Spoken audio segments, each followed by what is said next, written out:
Shalom saudara sekalian, Tuhan ingin agar kita menjadi anak-anaknya yang berdampak positif di dalam keluarga, di dalam gereja, dan di dalam lingkungan. Dan dampak itu dirasakan orang ketika kita mencerminkan karakter yang baik yang makin mirip seperti Yesus. Alkitab berkata, hendaknya terangmu bercahaya di depan semua orang sehingga mereka melihat perbuatanmu yang baik dan memuliakan Bapa yang ada di sorga.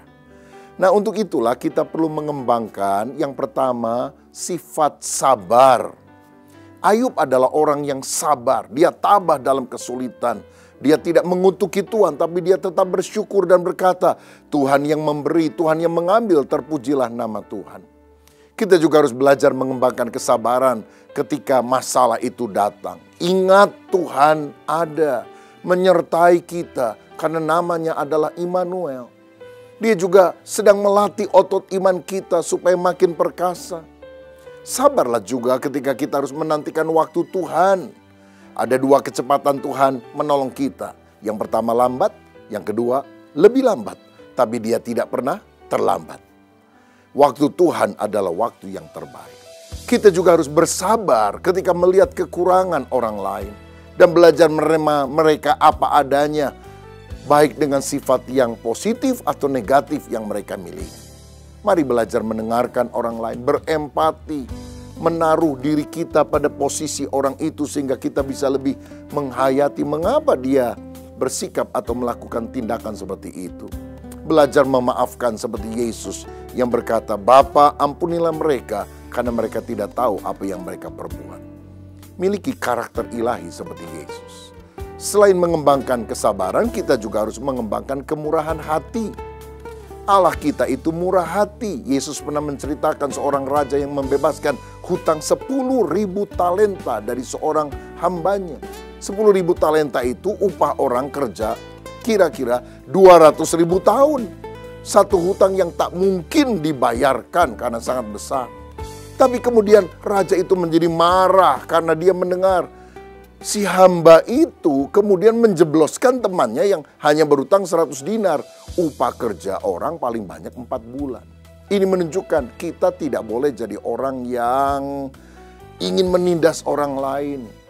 Tetapi punya kemurahan hati kepada sesama.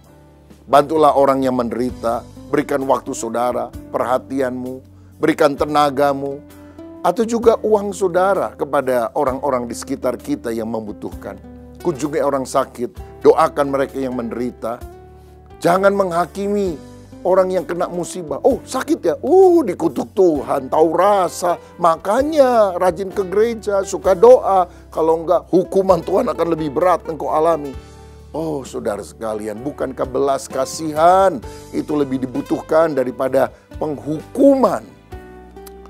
Dan kalau kita menyatakan kasih Allah, orang yang salah pun bisa bertobat dan datang kepada Tuhan. Matius 5 ayat 7 berkata, berbahagialah orang yang murah hatinya, karena mereka akan beroleh kemurahan. Saudara, mari kita berdampak kepada sekitar kita melalui karakter yang baik seperti Kristus. Setidaknya lewat kesabaran dan kemurahan hati. Puji Tuhan. Khusus untuk para pejabat Gereja BT Indonesia mulai bulan Februari sampai Juli 2025 ini di berbagai tempat Indonesia dan luar negeri kita mengadakan sidang majelis daerah umum yang harus diikuti oleh seluruh pejabat GBI mulai dari pendeta Pratama, pendeta Madya dan juga pendeta. Sidang majelis daerah umum ini hanya diadakan 2 tahun sekali.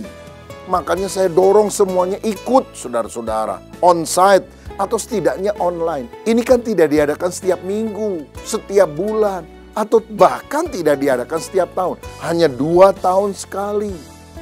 Hadirilah saudara, supaya engkau juga punya tanggung jawab organisasi, mengikuti pembinaan organisasi yang ada, mengadakan rapat untuk kemajuan daerah saudara. Dan kalau kita sehati, bersama-sama berkumpul berdoa, lawatan Allah akan terjadi di dalam kehidupan gereja lokal dan juga masyarakat di sekitar kita. Tuhan Yesus memberkati.